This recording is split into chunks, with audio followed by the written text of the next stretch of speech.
Sabe essa discussão sobre reduzir a jornada de trabalho? Parece super atual, né? Mas olha, a verdade é que essa é uma das batalhas assim mais antigas da história. A luta por mais tempo livre é tipo um cabo de guerra constante entre quem trabalha e quem emprega. Então fica a pergunta no ar. Por que será que o nosso tempo de trabalho é um campo de batalha há tanto tempo? Para a gente entender o que está em jogo hoje em dia, a gente precisa dar uma olhada no passado. Ok, vamos mergulhar nisso. Aqui no Brasil, o debate atual, que a gente vai analisar com base num estudo de 2010 do DIESE, que é um instituto de pesquisa ligado aos sindicatos, tem um objetivo bem claro: reduzir a jornada legal de 44 para 40 horas por semana. E o ponto crucial é, sem cortar nada do salário. Mas essa ideia não apareceu do nada, né? Ela é, na verdade, só o capítulo mais recente de uma história bem longa. Vamos ver como essa briga toda se desenrolou. Essa imagem aqui resume bem a coisa toda. De um lado, os trabalhadores querendo mais tempo para viver, para cuidar da saúde, da família. Do outro, as empresas querendo maximizar a produção para aumentar os lucros. No fim das contas, é uma disputa sobre quem fica com os ganhos do aumento da produtividade.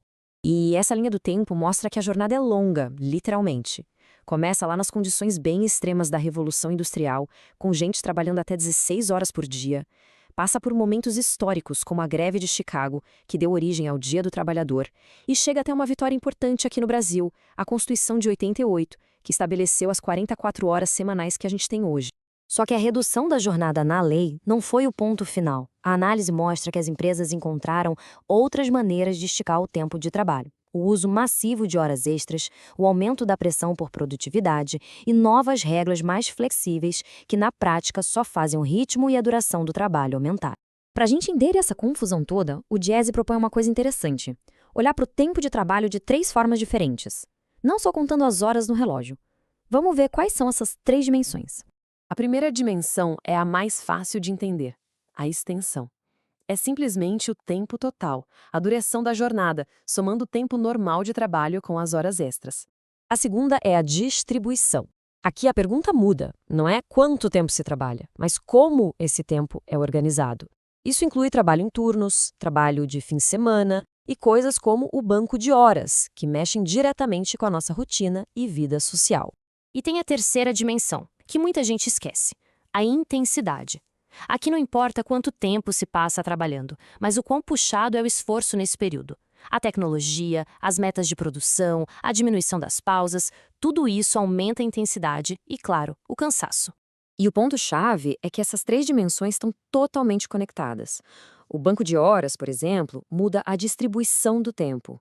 Mas, na prática, ele pode forçar um aumento absurdo na intensidade do trabalho em alguns dias para compensar as folgas, sabe? Com esse modelo na cabeça, vamos ver como a nota técnica de 2010 usava essas três dimensões para descrever a situação do trabalho no Brasil naquela época.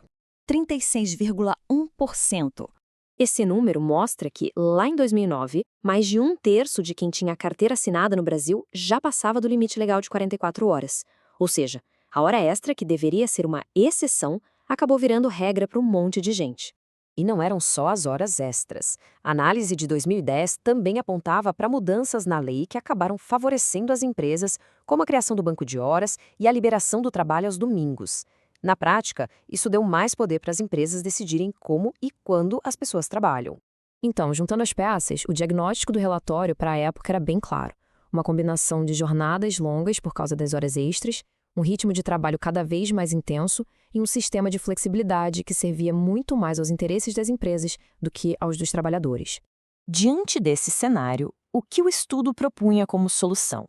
Bom, a partir do diagnóstico, eles traçaram alguns caminhos para tentar encontrar um novo equilíbrio.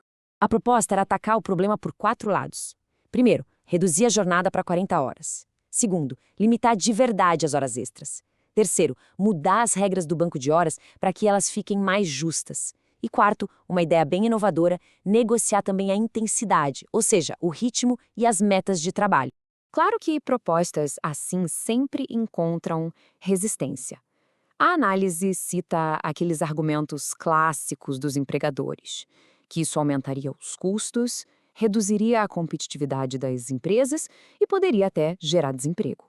Por outro lado, o próprio estudo afirma que esses argumentos já foram muito discutidos e rebatidos pelo Diese e pelos sindicatos, que apresentam outros dados e uma perspectiva diferente sobre os possíveis impactos na economia.